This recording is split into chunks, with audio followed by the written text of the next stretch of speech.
Atalia Praratia menggugat cerai suaminya yang merupakan mantan gubernur Jawa Barat yakni Ridwan Kamil.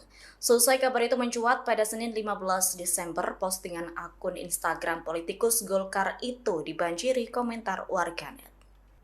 Terlihat warganet mengomentari postingan Instagram @ataliapr yang mengunggah penyerahan bantuan kebencanaan Aceh dan Sumatera.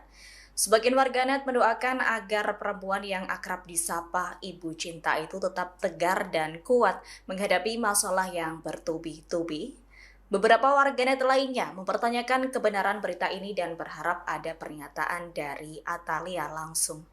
Lalu warganet lainnya mengaku kaget dengan kabar perceraian itu lantaran Atalia dan RK menjadi pasangan yang diidolakan banyak pihak. Sebagai informasi, Pengadilan Agama Bandung menyatakan proses hukum perceraian keduanya sedang berjalan. Namun pihak pengadilan enggan menyebutkan secara rinci nomor perkara dan detail administrasi. Mereka hanya menyatakan sidang perceraian keduanya akan digelar pada pekan ini. Hingga berita ini diturunkan belum ada pernyataan resmi baik dari Atalia ataupun Ridwan Kamil.